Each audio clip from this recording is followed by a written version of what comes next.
Hola, muy buenas tardes a todos. Muchas gracias por su puntual asistencia. El día de hoy, el tema que nos trae a este conversatorio, ludomotricidad y NeuroF, puentes para aprender en movimiento.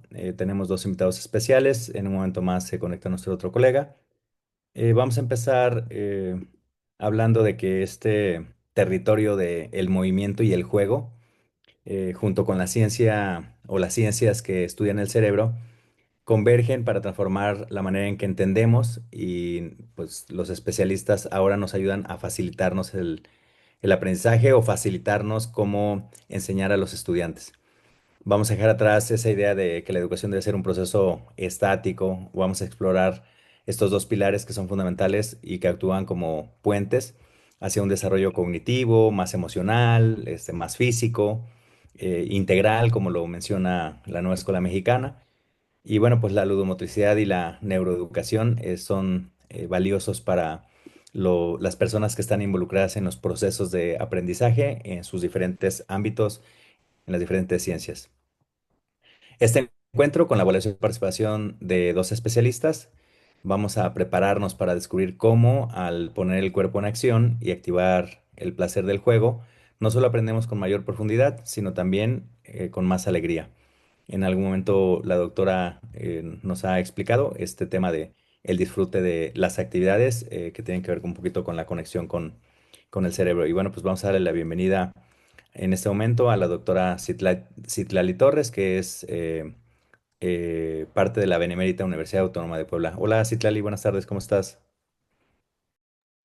Hola, Toño, muchas gracias por la bienvenida que siempre preparas para cuando hemos tenido estos espacios.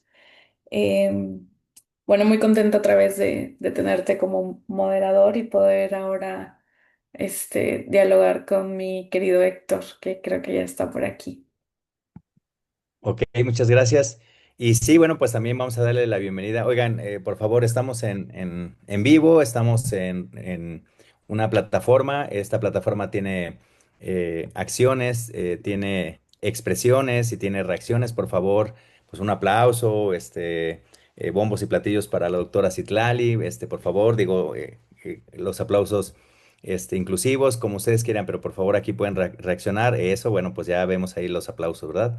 Ok, y pues también tenemos el gusto de presentar a otro colega, amigo, Héctor Pérez, de la Benemérita Escuela Normal Veracruzana, Enrique C. Repsamen, de la cual también soy egresado.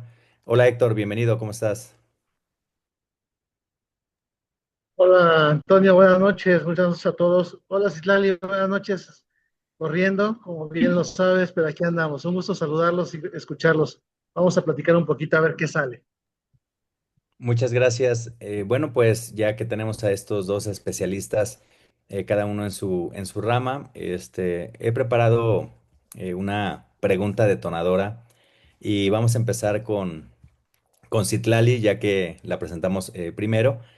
Citlali, fíjate que hay algunos autores que hablan sobre el tema de la plasticidad, ¿sí?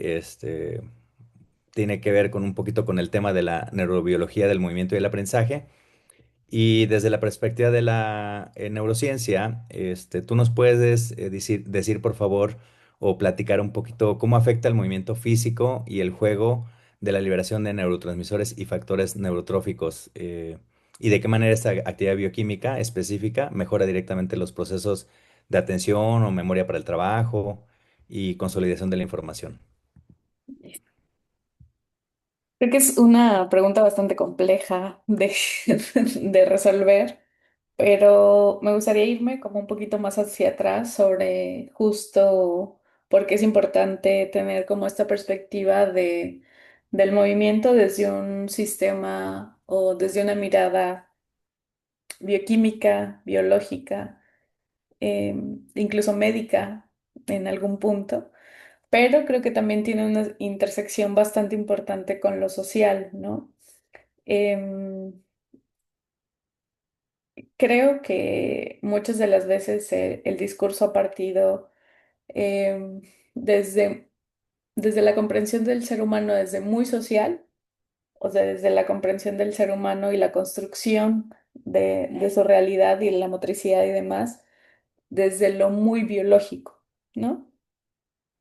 Entonces, en ese sentido, me gustaría como dar algunas precisiones porque la importancia y la intersección entre estas dos y por qué la importancia también de la neuroplasticidad a través del movimiento. Desde la postura que se viene trabajando y desde la mirada de la neuroeducación en general, me parece que cuando hablamos de neuroeducación ya tenemos como súper, o espero de alguna manera que se tuviese como esta claridad que es esta disciplina que trata de alguna manera de tejer puentes de comunicación entre una disciplina tan dura como es la neurociencias, como algo más social como es la educación. Y en ese sentido, la educación física queda de alguna forma como no tan dentro de esta conversación cuando se habla de neuroeducación. Porque la educación física, desde mi particular punto de vista, cuando se habla de estas ciencias o de estas disciplinas científicas particularmente, queda orbitando entre este sentido como solo lúdico o este sentido solo biológico o este sentido solo social, ¿no? Em, la neuroeducación de manera general, haciendo la intersección con la educación física y haciendo la intersección también con la neuroplasticidad, creo que nos puede dar como muchas luces de cómo podemos tejer el movimiento y la motricidad de manera general. Se tiene conocimiento de cómo funciona el cuerpo humano y cómo se construye el movimiento a través de la motricidad. Pero también tenemos que empezar a entender que el cuerpo habita dentro de un sistema social que también te ayuda y te promueve el movimiento o no. Y la neuroplasticidad, de alguna manera, es como el cerebro va aprendiendo y se va transformando a través de todas las experiencias que vive y que transforma. Que ya volví. Ya regresaste, ok. ¿Qué pasó con la conexión? Pero bueno, retomando un poco, mencionaba que tenemos que empezar a ver como esta intersección porque el movimiento sí ayuda de alguna manera a la construcción motora, pero el contexto también ayuda a cómo conformo esa construcción motora, ¿no? Entonces, lo que busca o lo que se busca de alguna manera en esta alfabetización dentro de los conocimientos neurocientíficos es que el profesorado de educación física comprenda a través de las evidencias científicas actuales de las neurociencias cómo el movimiento aporta al cerebro y a la cognición del ser humano, pero también una de las necesidades que creo que no se tendrían que dejar de lado es cómo todo el contexto social también influye en la construcción de la motricidad, ¿no? Entonces, no quisiera extenderme más porque me gustaría escuchar también a Héctor. Bueno, y ahí en ese sentido de que hablabas del tema del movimiento, Héctor, como especialista en ludomotricidad, ¿nos podrías explicar cuáles son esos elementos motrices, cognitivos y sociales que son clave para el desarrollo, de manera intencionada a través de estas actividades lúdico-motoras? Claro, es que las preguntas están, como bien dice la doctora Citlali, es un poco complejo de desarrollarlas, ¿no? Tal cual, nos llevaría como mucho tiempo platicar para llegar a poder desmenuzar tal cual. Lo que dice la doctora Citlali es muy importante en el sentido de la parte social, ¿no? O sea, se tiene que ver al sujeto, a la persona, al individuo, al estudiante, al estudiantado, como quieras llamarlo, como un ente integral, como lo viene manejando el discurso desde hace muchos años. Hablando específicamente en la ludomotricidad, lo primero que debemos de tener claro es que cuando se propone a la ludomotricidad es no nada más la parte recreativa, precisamente por eso se propone, para dejar de ver esta parte de aplicación de juego como solo aplicación del mismo, porque no es lo mismo jugar a que jugar para. Y lo que queremos desde la ludomotricidad es que el docente, más que el niño, más que el estudiantado, más que la persona, independientemente de la edad en que se encuentre, es que entienda o que comprenda y que utilice el juego para. Cuando se piensa de esta manera, entonces empezamos a visualizar la intervención pedagógica de otra manera, ¿no? Y cuando hablamos de jugar para, entran las dimensiones que ya la doctora comentó también desde su área de conocimiento. Integramos la parte motriz, la parte cognitiva, la parte social, afectiva, contextual, cultural, es decir, lo vemos como un ente biopsicosocial y cultural, ¿no? Desde esta perspectiva, bajo la propia praxeología, que es el fundamento de la ludomotricidad que se propone desde el 2018 aproximadamente, pues es eso, que la persona tenga a través del juego motor, la actividad ludomotriz que se implemente, tenga esta posibilidad de comunicación motriz donde se involucre corporalmente con otros para resolver problemas relacionales y también contextuales. En este sentido, vamos a hablar de los elementos motrices, por decirlo de alguna manera, que pueden entrar todos los que ustedes conocen como especialistas, pero bueno, puede entrar la coordinación, el equilibrio, el control postural, ¿no? La lateralidad, el espacio, el tiempo, la propia capacidad espacial, la inteligencia espacial, la, la parte tal cual de la estructura espacio-temporal, ¿no? La coordinación gruesa, fina, etcétera. Pero además, esto tiene que estar entrelazado con los procesos cognitivos que yo creo que la doctora va a tocar más adelante, le doy un pie, es que las actividades ludomotrices tienen que tener tres características, ¿no?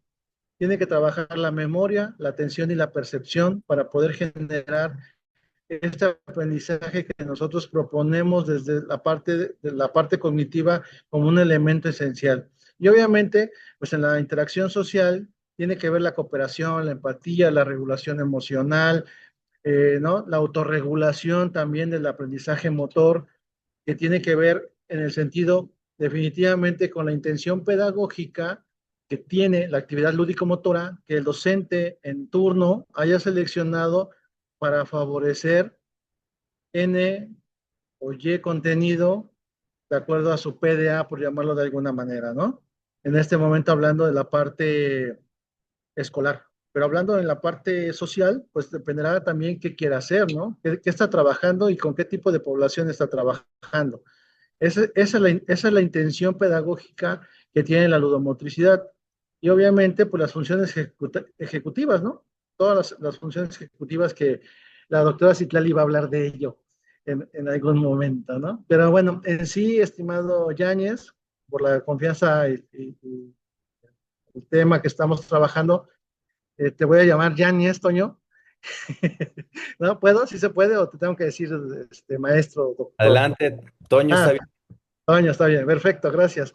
En este sentido, pues pensamos que tenemos que generar esta estimulación de la que tanto se habla en el discurso para generar una flexibilidad cognitiva, ¿no? Y una memoria operativa, lo que antes llamábamos una construcción, ¿no? De la memoria motriz, la edificación de la competencia motriz, pero es otra forma, es una alternativa de enseñanza que nosotros proponemos desde la didáctica para favorecer estos elementos. No sé si pueda dar como sentido a lo que estamos hablando. Sí, muchas gracias, Héctor. Fíjate que esto nos lleva a hacerle una pregunta a Citlali. Ahorita que mencionas, digo, finalmente a través de las actividades lúdicas, nosotros debemos de trabajar contenidos y PDAs en la educación física, ¿verdad? Pero ¿cómo esto lo podemos entender desde la neuroeducación o desde las neurociencias, Citlali, para que esta emoción generada a través del juego motor, esa sea de placer y curiosidad en lugar de que sea de frustración, porque pues dicen, es que el niño tiene que aprender. ¿Qué nos puedes compartir, Citlali?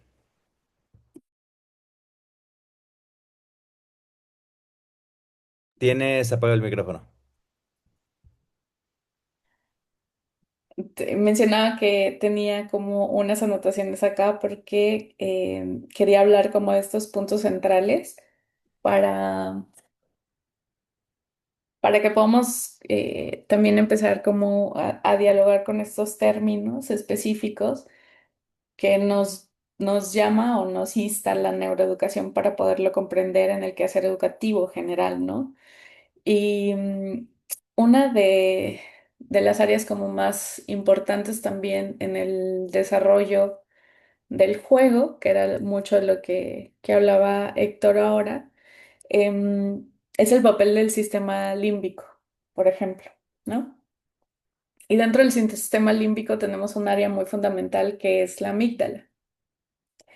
Y cuando empezamos a jugar, básicamente como la función de la amígdala en estos procesos de motrices de juego de manera general es la codificación básicamente del gesto.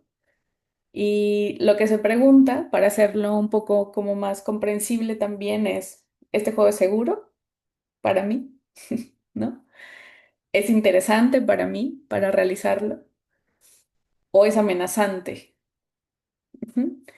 Entonces, bajo estas tres preguntas o estas tres emociones, también como lo podríamos traducir en algún punto, es de alguna manera la amígdala va a ser como este radar afectivo que tiene el cerebro para determinar qué es lo que me produce la acción motriz que estoy realizando. Entonces, de alguna manera, detecta la relevancia emocional, es decir, me está divirtiendo o no me está divirtiendo, me estoy preocupando por la acción motriz que voy a realizar o no. Modula también de alguna manera la atención, es decir, si es desafiante para mí, de alguna manera voy a tener como mayor concentración a la ejecución motora, ¿no? Y finalmente, pues activa una respuesta biológica que es el aumento de la frecuencia cardíaca, por ejemplo, o el tono muscular, o la vigilancia también que puede tener el cuerpo hacia todos, todas las señales que pueden venir de forma sensitiva alrededor, ¿no? Otro de los puntos también es el hipocampo, y el hipocampo va a ser de alguna manera como el mediador, de alguna manera, de qué aprendí, con quién lo aprendí y cómo sentí cuando lo aprendí, ¿no? Por ejemplo, si dentro de un juego, em, como un niño de 6 años lo puse a caminar en una viga, que es el ejemplo que más me gusta utilizar porque todos lo hemos hecho, y de alguna manera me caí de una altura considerable, ¿qué es lo que voy a sentir al volver a hacerlo? ¿No? Esa codificación que va a tener sobre la motricidad va a ser de alguna manera de precaución y de miedo, entonces pues, va a evitar ponerse en riesgo nuevamente. Entonces, de alguna manera codifica estos recuerdos episódicos, pero también codifica estos recuerdos espaciales. Entonces, de alguna manera, el cerebro siempre va a ser como va a actuar en milisegundos, pero pasan todos estos momentos episódicos dentro de la función cognitiva y todo esto se trabaja a través del juego, ¿no? Y finalmente, como este diálogo que podría haber también con la amígdala y el hipocampo a través del juego motor. Y en ese sentido, vamos a ver esta parte donde la amígdala, pues de alguna manera nos da este panorama si lo que realizamos a través del juego fue placentero o no, como primer punto. El hipocampo va a guardar de alguna manera como esta memoria, como una forma eh, de una visión, como para explicarlo de una forma más sencilla, sería como va a guardar esta película de la acción motora que tuvo, ¿no? Lo que sintió, lo que realizó, cómo lo solucionó y qué sintió también cuando lo estaba realizando, ¿no? Y finalmente, cuando convive toda esta parte de placer, curiosidad y sensación de competencia que está también dentro o está implícito también dentro de la parte motora en la clase de educación física. Entonces, de manera general, creo que hay muchas intersecciones entre todo lo que ocurre en un solo gesto motor o incluso dentro de las estrategias que puede ocupar el docente en una clase de educación física, ¿no? Entonces, podemos empezar a plantear que dentro de la clase de educación física ocurren varios momentos cognitivos que van a dejar una huella también dentro del niño a través de lo motor, perdón, en el sentido motor, en el sentido cognitivo, pero también en el sentido social. Entonces, cuando empezamos a poner toda esta información sobre la mesa de todas las intersecciones que hay dentro de la clase de educación física, creo que puede empezar a ser como más rica también en el sentido de aprendizaje general. Ok, gracias, Citlali, muy amable por tu participación. Fíjate que ahorita que dices ese tema, me viene a la pregunta para Héctor, ¿cómo poder integrar las estrategias de la ludomotricidad para que sea de forma más significativa y que no se vea solamente la educación física como pues una actividad de relleno versus las otras asignaturas? Bueno, fíjate que lo primero que tenemos que tener como muy claro es que podremos trabajar, debemos de trabajar el educador físico desde su objeto de estudio. Eso me parece que no podemos perderlo de vista, ¿no? Para ello tenemos que tener como muy claro en qué teoría, en qué modelo, en qué me fundamento yo como educador físico. Es decir, desde qué modelo pedagógico, desde qué modelo teórico estoy parado, creo yo, en la educación física. Por poner un ejemplo, tú preguntas, para ti, ¿qué es la educación física? ¿Cuál es el objeto de estudio de la educación física? Vas a tener N cantidad de respuestas, ¿no? O sea, no va a ser una sola unificada. Pues te van a dar diversas respuestas. Desde la ludomotricidad, nosotros nos paramos en la teoría de la praxeología motriz y por lo tanto, nosotros hablamos o pretendemos hablar desde la acción motriz de Parlevas como objeto de estudio. Cuando entendemos la acción motriz, implica entonces de estructurar este paradigma, ¿no? De la quietud, del tradicionalismo, de la misma forma de enseñar o de la misma forma de llevar la educación física como se ha venido haciendo por décadas, porque eso también curricularmente tenemos que tenerlo claro. Ha habido cuatro reformas, ¿no? Hablemos del 2002 a la fecha, ¿no? 2002 con el modelo por competencias, con un enfoque, bueno, con una orientación sistémica, ¿no? De ahí viene aprendizajes clave, que viene ya el enfoque sistémico, ¿sí? ¿Sí? Perdón, con una orientación sistémica, perdón, antes era la parte global de la motricidad, con el 2002, la orientación sistémica con el 17-18, perdón, y ahora con la nueva escuela se pensaba, o al menos algunos pensábamos que iba a entrar el paradigma ya como tal, ¿no? Con el enfoque dinámico e integrado de la motricidad, el EDIM. Sin embargo, nos dimos cuenta cuando aparece el anexo 8, al final ya casi de la reforma, que dejan la misma orientación, ni siquiera el enfoque, o sea, dejan una orientación.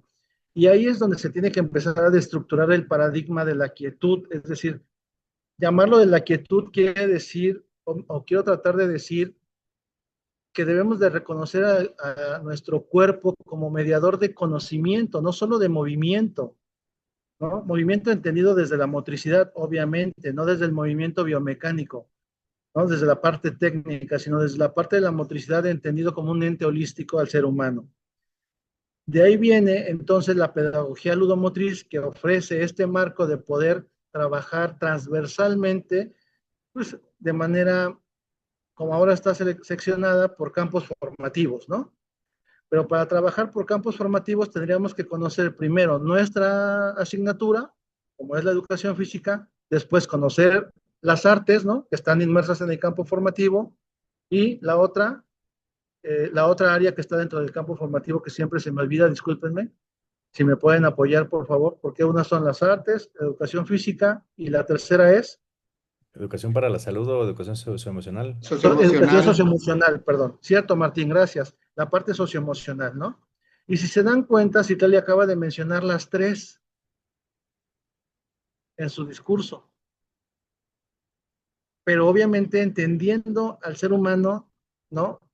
Desde esta mirada, desde fuera, como un ente complejo y completo además. Quiere decir que la parte curricular o cómo se integra o cómo ayuda a la dudomotricidad en este sentido, pues podemos a trabajar transversalmente siempre y cuando hagamos lo que nos corresponde desde el objeto de estudios. Por ejemplo, cuando se habla de matemática educativa, el educador físico tendría que estar trabajando el espacio, ¿no? Los distintos tipos de espacios de acuerdo al autor, ¿no? La ubicación espacial, la orientación espacial, la capacidad espacial, ¿no? La espacialidad, la inteligencia espacial.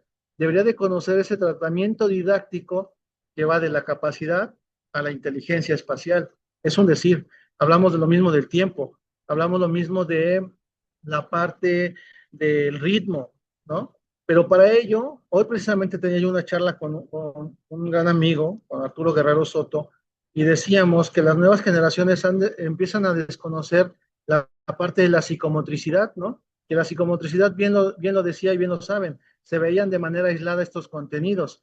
Lo que pretendemos ahora es que se vuelvan a ver, pero de manera holística, para que se pueda funcionar. Incluso el mismo enfoque de Castañer y Camerino lo menciona, ¿no? Con estas capacidades, con estas hélices que tiene el enfoque, lo trata de mencionar y está implícito ahí. Y bueno, obviamente, educación física en México hemos escuchado a Castañer y Camerido muchas veces y me parece que seguimos teniendo las mismas dudas en el enfoque. Hablando del lenguaje sería lo mismo, ¿no? A través de estas narrativas motrices, ¿no? Para entender la comprensión simbólica que tiene que ver con el lenguaje y la escritura.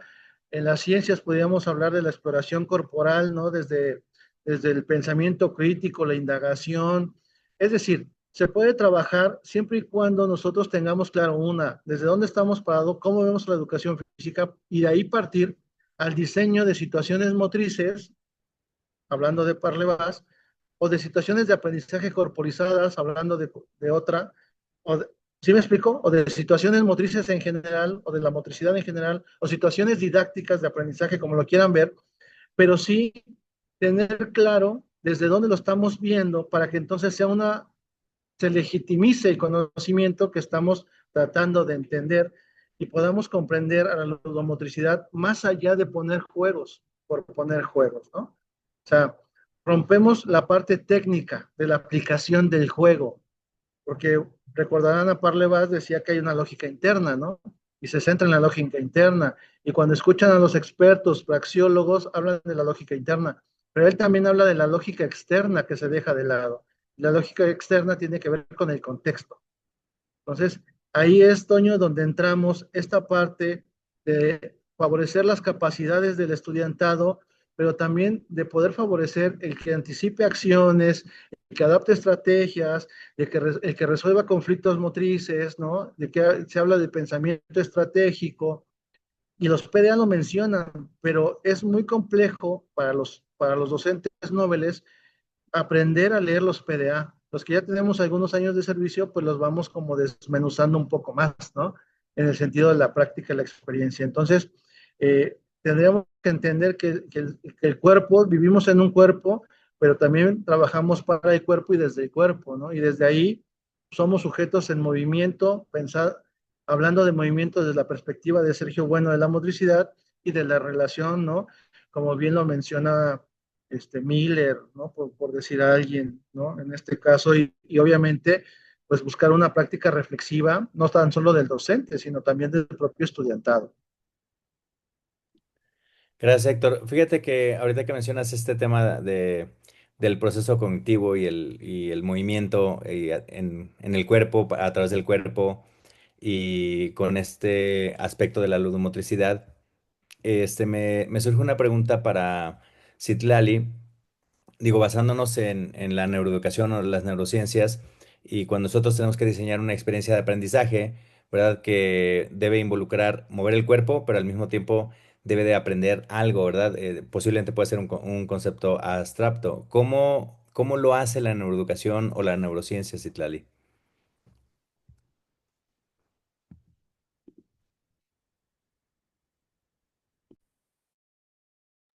Perdón, Toño, ¿me puedes repetir la pregunta, por Sí, favor? claro. Héctor hablaba de que en la educación física pues, tenemos que conectar la parte motriz y tenemos que conectar la parte cognitiva para que realmente se haga un ejercicio, no solamente jugar por jugar y no solamente aprender por aprender, sino que sea más allá de ello utilizando la ludomotricidad.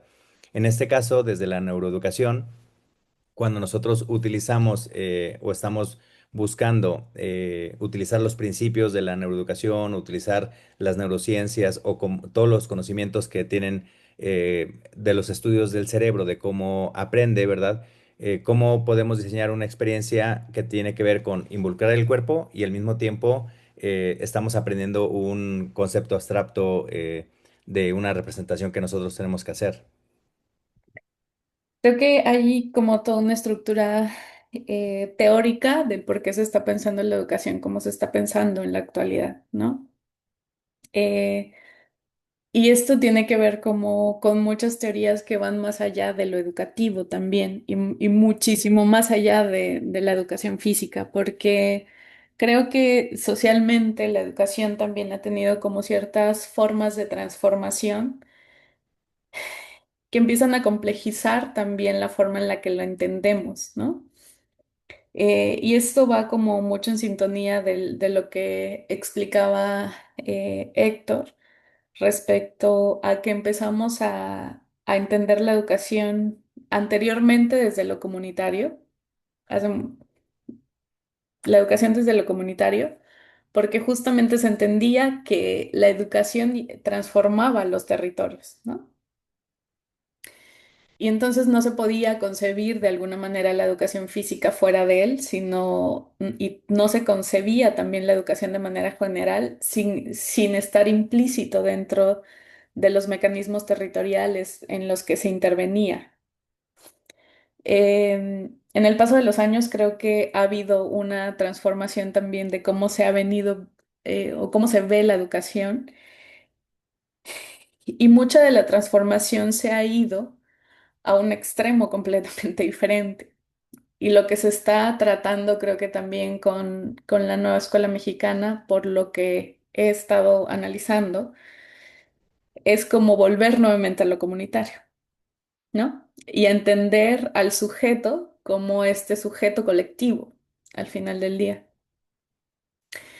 Entonces, lo que ha pasado, lo que ha venido pasando analíticamente desde la parte educativa es que, y no solo desde la parte educativa, sino desde la parte social, es que se empezó a, a etiquetar de alguna manera ciertos procesos. ¿Qué quiere decir? Somos especialistas de manera general, no estoy hablando de la educación física en particular. Perdón, aquí hay alguien más que quiere entrar. Listo.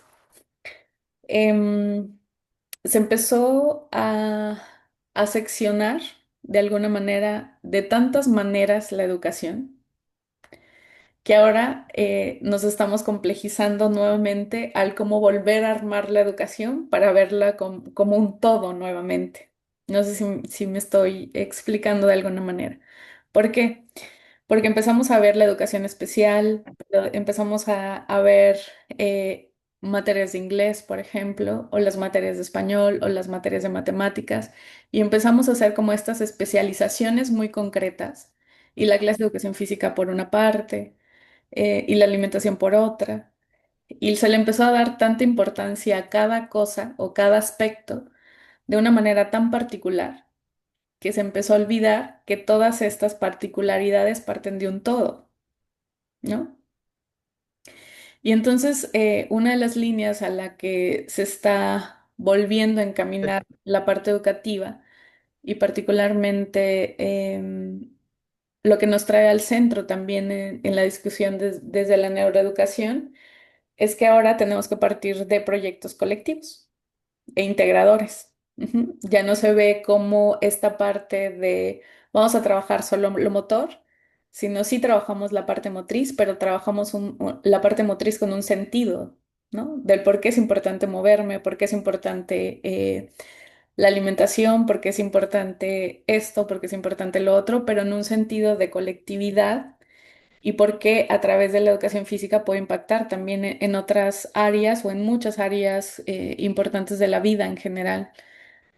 En ese sentido, la neuroeducación creo que nos viene a posicionar de alguna manera o nos pone sobre la mesa el pensamiento de lo colectivo nuevamente, de empezar a trabajar estrategias que integren al ser humano, pero no solo desde una integración como motora del movimiento, sino social, que va muy de la mano de las competencias que se pueden traer desde la ludomotricidad que maneja Héctor y que nos acaba de explicar en su conjunto, de lo que también está buscando la escuela mexicana, la nueva escuela mexicana, y de lo que está proponiendo la neuroeducación. Entonces, creo que estas discusiones actualmente van a un solo camino, que es volver a lo colectivo, desde la disciplina que sea y desde el enfoque que sea dentro de las escuelas, ¿no?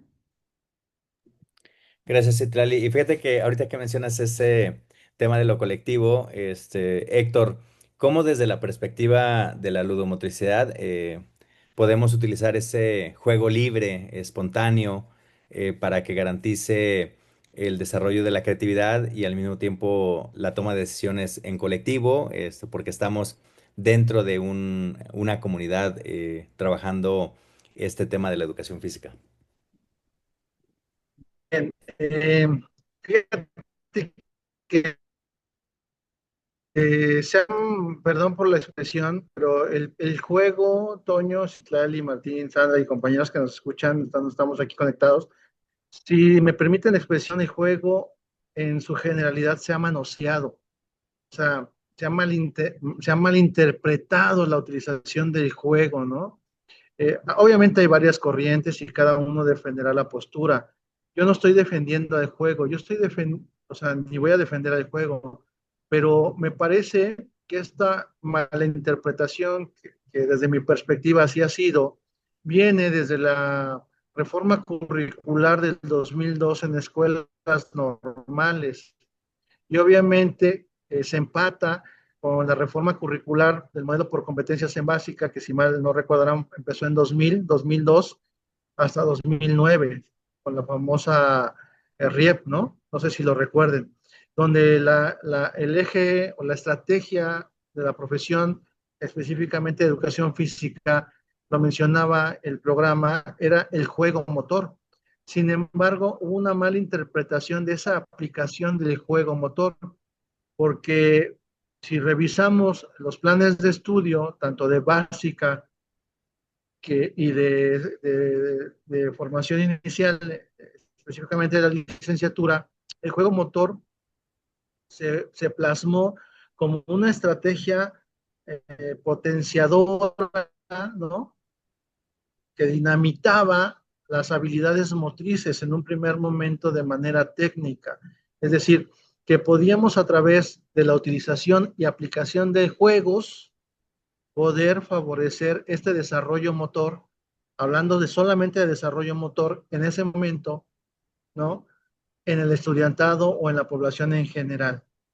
El juego libre tiene que ver desde la parte, o nosotros lo vemos desde la parte ludomotriz, como esta parte de la organización que el estudiantado tiene o de la autoorganización de la experiencia motriz que él está viviendo en ese momento, ¿no? Que tiene que ver con los elementos que la doctora Citlali menciona, ¿no? Con la emoción, con si es riesgoso,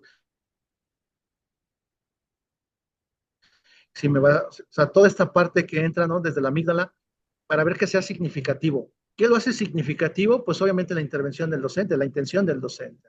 Esa es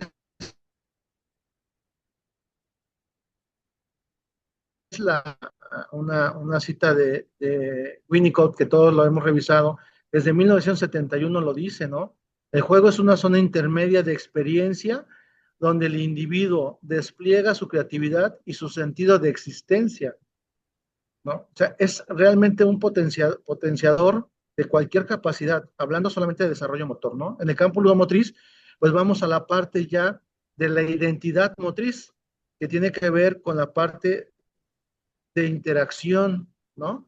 Y si me permiten hacer este comparativo, pues ahora hablamos de lo motriz y no de lo motor, que tiene que ver más allá si es masculino o femenino, ¿no? O sea, tiene que ver con un poco más allá de la comprensión de la lectura en el sentido comunitario, ¿no? Parlevas propone la sociomotricidad, ¿no? Con sus tres capacidades, ¿no? Con las capacidades sociomotrices que son tres. En este sentido tiene que ver la ludomotricidad, es decir, propiciar el aprendizaje interactuando con otros a través del juego. Por eso, incluso si lo vamos concatenando curricularmente, vemos que el enfoque coincide con esto que estoy diciendo, ¿no? El EDIN coincide con esto, el modelo pedagógico coincide con esto. Entonces, ¿qué está fallando? Pues es eso, ¿no? Desdeñamos ahora o hacemos o despreciamos, perdón por la expresión, despreciamos la utilización y aplicación de juegos, porque pensamos que solo el que lo hace o es recreador o solamente pone juegos por poner juegos, ¿no? Cuando desconocemos la verdadera intención, y la verdadera intención pues solamente la conoce quien lo aplica. El juego nos ayuda a desarrollar la imaginación, ¿no? Las actividades ludomotrices nos favorecen la expresión, la parte de la expresión o la creatividad motriz, la expresión corporal, la autoconfianza, el desarrollo de habilidades, el que el niño sepa hasta qué momento puede o no puede hacer tal o cual situación o reto motor que se le proponga. Es decir, la ludomotricidad a través del juego y actividades ludomotrices lo que pretendemos es que se haga una alfabetización motriz, porque si nos vamos ahora a la sociedad, si volteamos hacia el otro lado y vemos a las generaciones, díganme cuánto tiempo se mueven de manera natural. Es decir, por interés propio y personal, se paran a hacer algo, alguna actividad física. Ya no hablemos de deporte, ya no hablemos de entrenamiento, hablemos de actividad física tan solo, ¿no? Quiere decir que hay algo de altura epistémica, de comprensión, que tiene que ver con la falta de capacitación, déjenme se los comento, ¿no? Con la falta de capacitación, porque ustedes recordarán que la capacitación era vertical, ¿no? Y obviamente como viene en cascada, pues a lo mejor el último que llega ya nada más le toca la última gota de esa cascada. Cuando ahora lo que pretendemos es que sea transversal. Por eso es que ahora vuelven a retomar las comunidades de aprendizaje. Entonces, sí es interesante, Toño. Y bueno, para concretar la respuesta, el juego libre es fantástico porque le ayuda al niño a conocer las fortalezas y debilidades motrices, pero no son motrices, ¿no? De interacción social que tiene como ser humano con el otro. Obviamente ya cuando hablamos de didáctica, pues ya entra la intervención con un proceso totalmente diferente, ¿no? Gracias, Héctor, muy amable, muy amable. Definitivamente este puente entre la ludomotricidad y la neurociencia es muy interesante y principalmente para que sea un aprendizaje más humano, significativo, que sea eficaz desde cada una de las miradas, ¿no? Vamos a pasar a unas conclusiones para ir cerrando este conversatorio. Citlali, un último comentario como conclusión y aprovechando que vas a cerrar con tu conclusión para que nos invites a alguno o algunos de tus proyectos futuros. Gracias, Toño. Siempre que nos hemos encontrado con personas con las que se pueden hablar de muchos temas de la educación física en general, y esta propuesta tan interesante que también nos habla Héctor. Creo que el tiempo se va volando, pero ya llevamos una hora aquí, o ya casi una hora. Entonces, yo quisiera invitar a Héctor que nos volvamos a reunir para retomar el tema y podamos como profundizar un poco más. Y en un segundo momento, ahí nos dices de tu agenda. Pero de manera general, pues yo creo que invitar, tenemos como varias propuestas que queremos seguir haciendo en cuanto a formación docente en estos temas de neuroeducación y particularmente con docentes de educación física, porque también es importante como escuchar las voces de qué es lo que pasa dentro de los patios de juego, ¿no?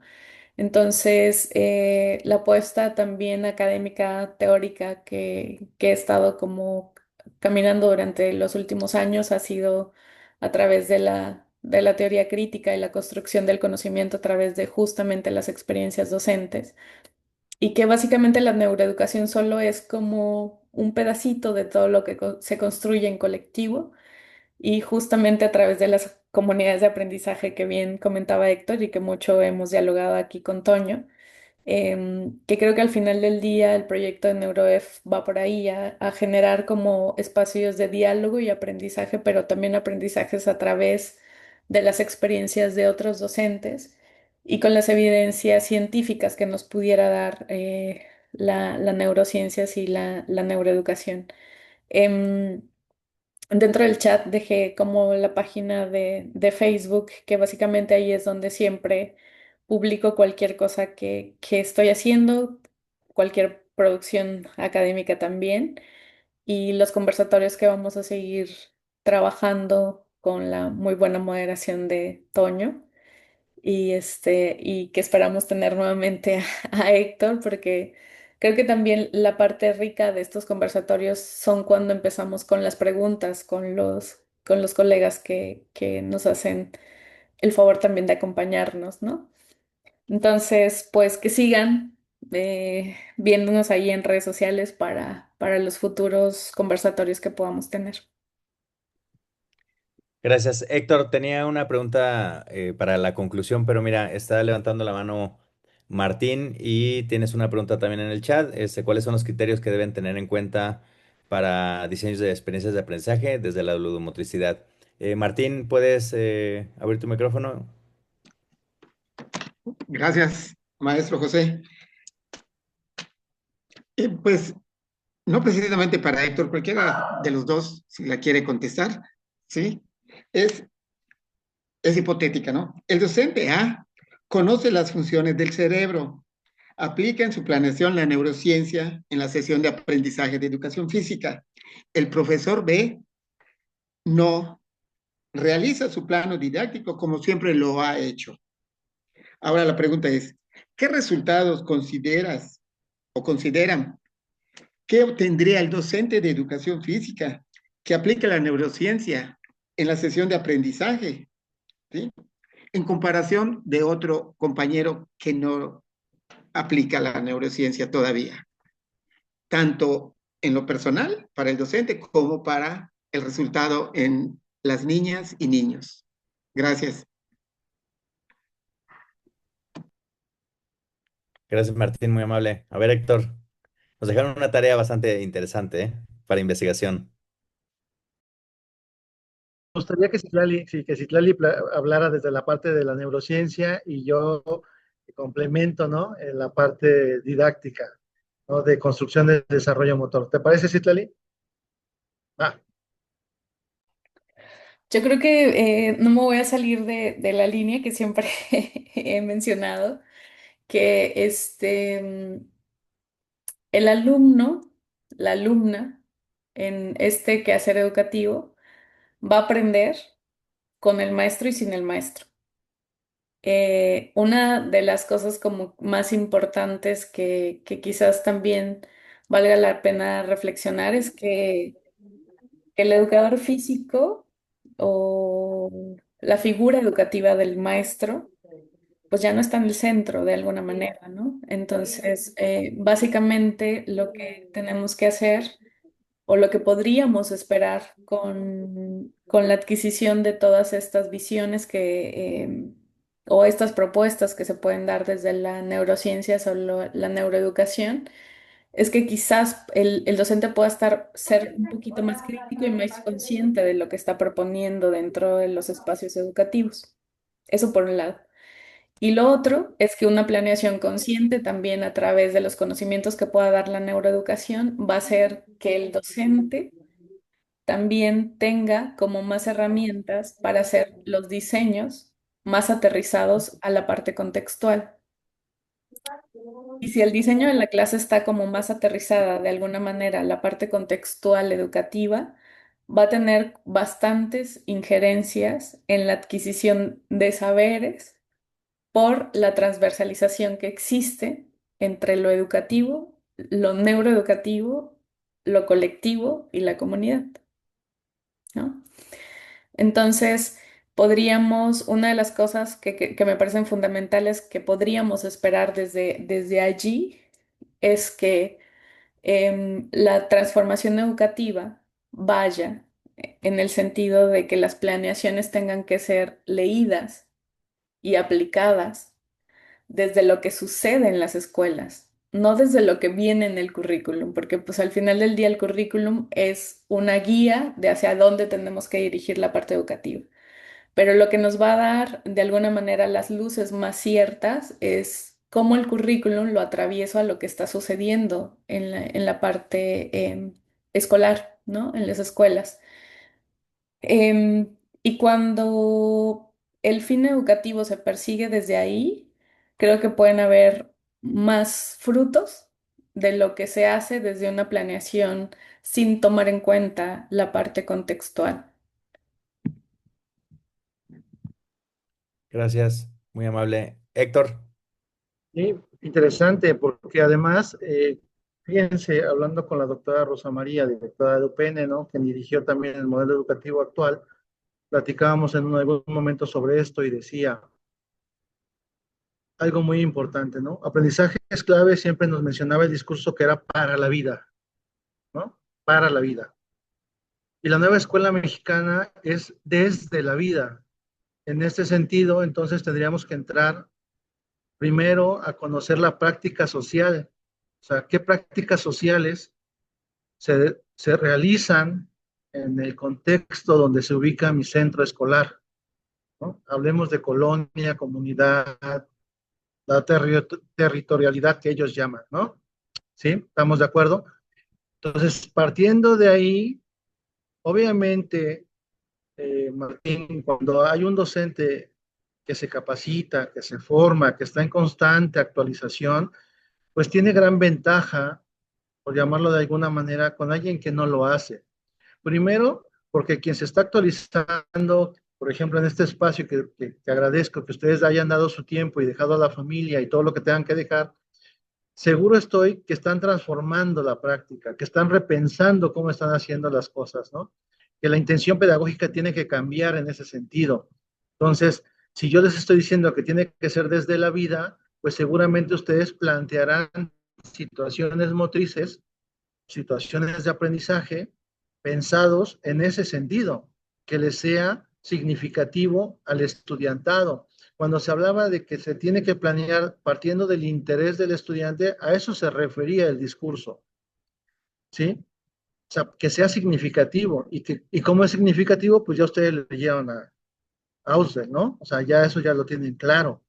Entonces, partiendo de ahí, me parece que puede mejorar. Y obviamente, el docente que se capacita, que está pendiente, independientemente de la neurociencia o de cualquier otro, pues rompe, ¿no? Hay un sesgo, hay una fractura en el paradigma de la práctica que se venía realizando, es decir, hay una intención real de cómo aplico, para qué aplico, por qué aplico. Y obviamente vamos a tener resultados. Sí, bien lo dice Citlal, y el niño no necesita, esa es una pregunta, eso siempre lo comento yo en mis charlas. ¿Para qué necesitamos al educador físico? Si hablando de un niño que no es neurodivergente, que digamos es que no es atípico, ¿no? Que entra dentro de la normal, no, ya no es ni normalidad, o sea, que no presenta discapacidad ni ningún síntoma, ningún síndrome, perdón, pues se va a aprender a caminar, a reptar, a gatear, a correr. ¿Qué es lo que nos hace especialistas a nosotros?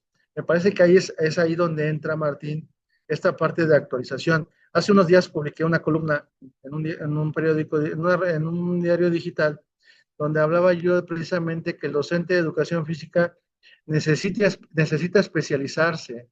No podemos ser todólogos. Y eso pasa en educación física, ¿no? O sea, tú le preguntas a alguien y te habla de recreación, te habla de deporte escolar, te habla de iniciación deportiva. Ojo, tenemos que conocerlo, sí, claro, pero no puedo ser especialista en todo. Entonces, entre más especialistas seamos, pues mejor atención vamos a brindar a la población que nosotros podamos tener, ¿no? Insisto, y vuelvo a lo mismo que con lo que inicié, todo va a depender desde qué teoría y desde qué paradigma epistémico tú estés y te ubicas, cómo ves a la educación física. Porque a partir de ahí yo no puedo decirte que está bien o que está mal, porque esa es tu percepción, tu concreción, es tu ser docente, hablando en palabras de Tardif, ¿no? Entonces, son tus saberes docentes lo que te va a hacer específico y obviamente, pues te va a dar otro tipo de intervención y obviamente otro tipo de aplicación y utilización. Y bueno, espero se haya contestado Martín. Yo invitarlos, estamos en redes, estamos haciendo trabajo colaborativo, estamos diseñando, yo ya estoy más en la línea de diseño curricular, pero igual los invito a que se animen a utilizar la ludomotricidad, que la apliquen en los patios, que apliquen lo que la doctora Citlali está tratando de convencer, no de convencer, no de compartir, es importante porque también tenemos que conocer esta parte, ¿no? ¿Qué estamos haciendo y cómo incide en el ser humano lo que estamos haciendo? Y bueno, estoy abierto a la colaboración, siempre lo he dicho, a veces se me dificulta contestar inmediato, Citlali lo sabe, Toño lo sabe, ¿no? Sarmiento que está aquí, que veo que está aquí, varios que están aquí lo saben, pero no es por grosería, no es por pedantez, es porque de verdad a veces me sobrepasa el tiempo, pero estamos a la orden, Toño, y seguimos colaborando y trabajando colaborativamente. Me parece que ese es el secreto en digo, si hablamos de comunidades, ¿no? En el Claro, una discurso, oportunidad. pues me parece que tendríamos que estar haciendo eso. Gracias. Pues Ahora me sí que ustedes. Gracias. Me queda muy claro que el juego no solamente va a ser un requisito como para entretener al niño, sino realmente es una necesidad para que nos integremos a este desarrollo integral y que el niño aprenda de una manera diferente. Definitivamente la neuroeducación nos ayuda a que entendamos cómo este cerebro, cómo este cuerpo, cómo este ente, cómo este ser humano está aprendiendo. Es una realidad también que a través de el juego, a través de la ludomotricidad, vamos a motivar al niño, ¿verdad? A que disfrute y como decía Citlali, pues mientras disfruta aprende, ¿sí? Y cuando no disfruta, es más, cuando se pone en un estado de alerta, tiene un proceso mental también que va a aprender este ser humano.